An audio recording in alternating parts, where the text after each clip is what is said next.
Diascofoot, le miroir du football de la diaspora congolaise.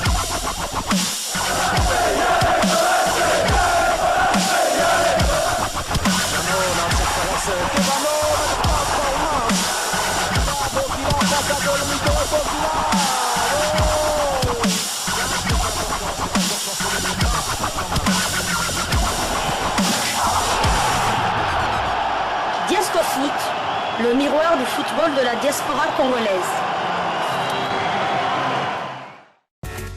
Vous êtes en train de suivre Diascofoot, le miroir du football de la diaspora congolaise. Nous sommes le 19 novembre 2022, J-1, pour le début de la Coupe du Monde Qatar 2022. Et notre sujet du jour concerne les footballeurs d'origine congolaise qui vont participer à cette grande messe de football international, de football mondial, donc cette Coupe du Monde au Qatar. 8 joueurs d'origine congolaise vont jouer la Coupe du Monde Qatar 2022. C'est vraiment moins que la dernière fois. Et nous allons suivre la Coupe du Monde Qatar 2022 à laquelle la RDC ne s'est pas qualifiée, vous savez. Et pourtant, 8 joueurs d'origine congolaise joueront cette compétition. En effet, 3 sélections qualifiées pour la Coupe du Monde comptent au moins un joueur d'origine congolaise dans leur effectif. Nous allons commencer par la France, avec le gardien de but Steve Mandanda Mpindi. Ensuite, nous avons Randall Kolomwani. Nous avons aussi Axel Wilson Arthur Dissassi. Et puis on va du côté de la Belgique, quand même, où nous avons quand même un certain nombre de binationaux congolais qui vont participer à cette Coupe du Monde. Nous avons Loïs Openda Ikoma, dont la maman est d'origine franco-marocaine, le papa est d'origine congolaise, bien entendu.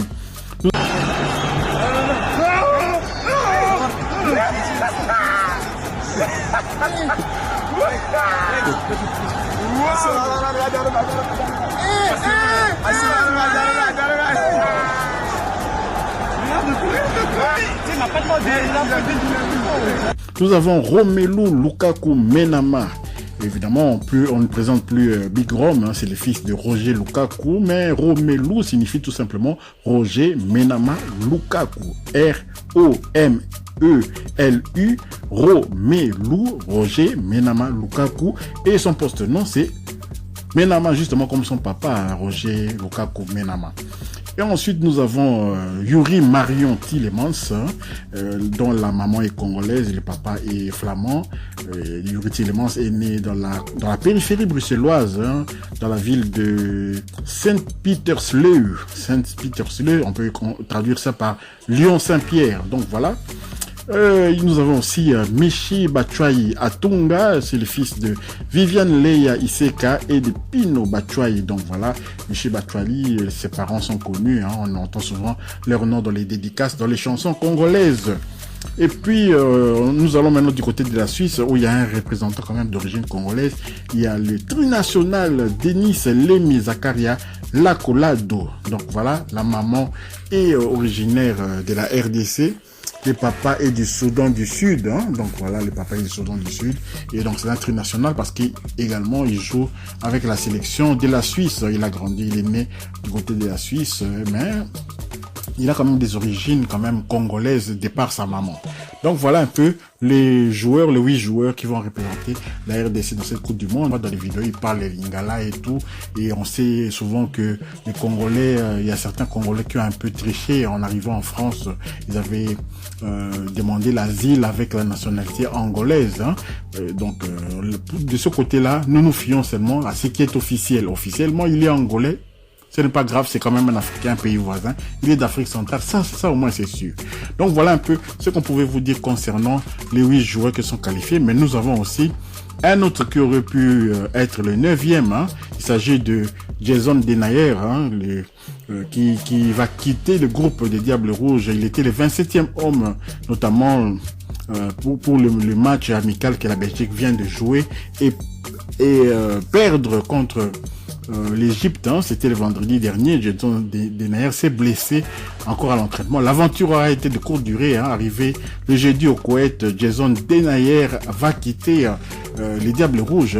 L'ancien Lyonnais avait effectué le court déplacement de Dubaï où il joue au Koweït pour pallier l'éventuelle défection d'un de ses compatriotes. Au final, c'est le défenseur central qui part en premier parce qu'il s'est blessé aux adducteurs à l'entraînement et donc il va quitter le groupe dans les prochaines heures. Mais toutefois, il était sur le banc de touche en compagnie de Romelu Lukaku lors de la défaite de la Belgique 2-1 contre l'Égypte. Voilà donc tout ce qu'on pouvait dire sur les Congolais qui vont participer à cette Coupe du Monde Qatar 2022.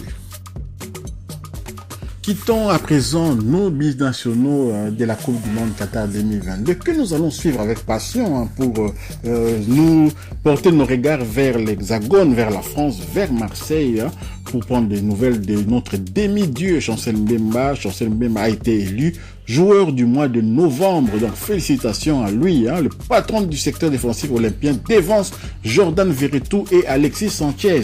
Son but aurait pu être celui de la qualification en huitième de finale de la Champions League contre Tottenham Hotspur, mais le sort en a décidé autrement. Au terme d'une excellente première période, le défenseur congolais Chancel Mbemba Mangoulou ouvrait le score d'une puissante tête, souvenez-vous, après un centre de Jordan Verretou justement, qui du reste figure dans la liste de 26 de Didier Deschamps pour la Coupe du Monde. C'était le 1er novembre dernier face à Tottenham.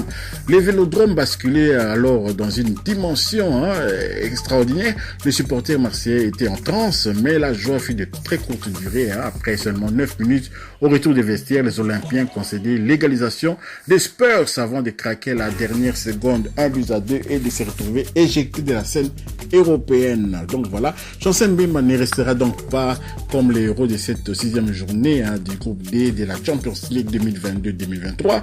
Ses prestations avec les maillots ciel et blanc sont pourtant presque toutes abouties depuis son arrivée en Provence cet été.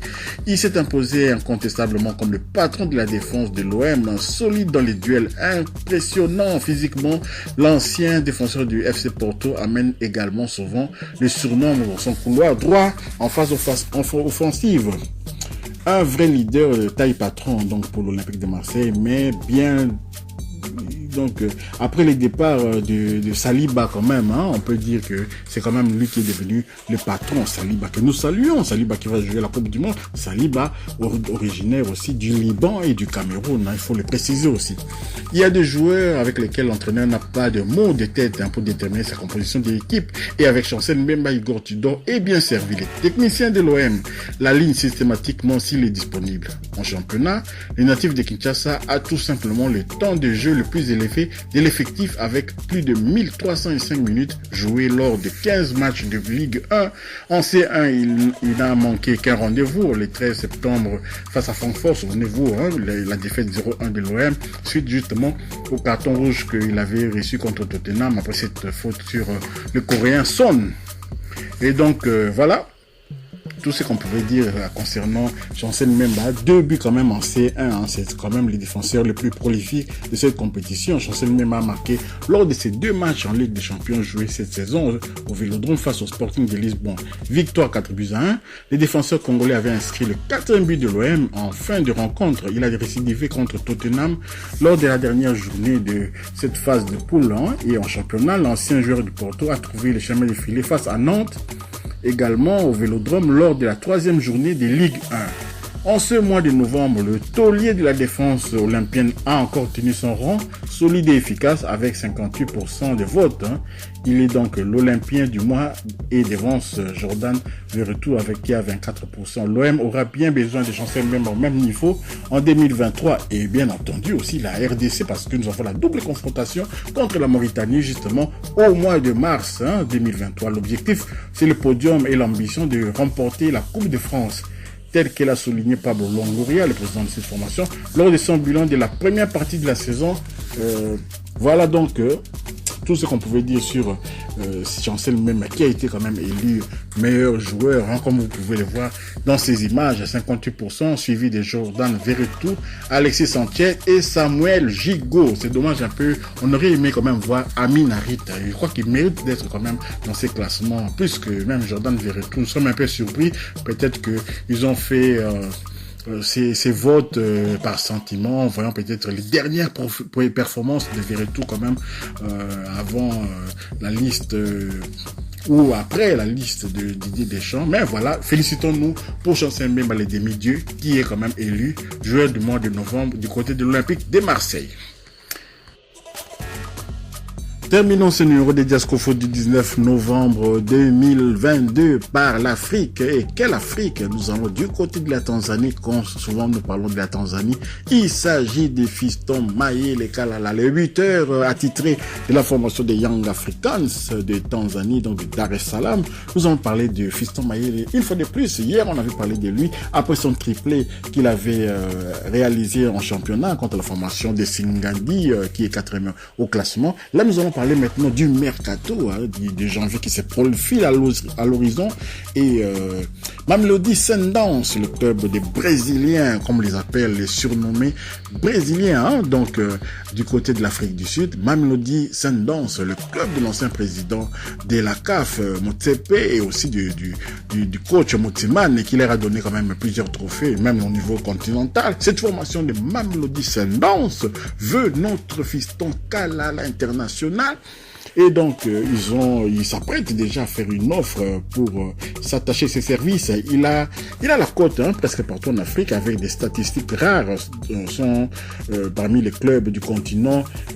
Beaucoup se manifestent déjà au portillon pour s'attacher au service de Fiston Mayele Kalala. Les gros d'Afrique gardent toujours l'ancien kamikaze dans l'air collimateur. Une source sud-africaine nous renseigne que Mamelodi Sundowns a dépêché des émissaires en Tanzanie le mois dernier pour superviser Fiston Mayele Kalala. Tous les signaux augurent une offre des Brésiliens en janvier pour l'homme aux 7 buts en 3 matchs des Champions League de la CAF. Donc voilà, espérons qu'il va aller du côté de Mamelodi Sundowns parce que c'est vraiment un cran au-dessus par rapport à Young Africans ou bien d'autres clubs, même Vita Club. Mamelodi Sundowns, il y a des moyens beaucoup plus propices pour son expansion. Donc voilà. Si vous avez aimé ce bulletin de Diasco Foot du 19 novembre 2022, merci de pouvoir liker, de laisser des commentaires, d'activer aussi la petite cloche de notification. Elle vous permettra de ne pas manquer les prochaines vidéos que nous mettrons en ligne. Abonnez-vous pour ceux qui ne sont pas encore abonnés. Diasco Foot vous souhaite un bon week-end et vous dit au revoir.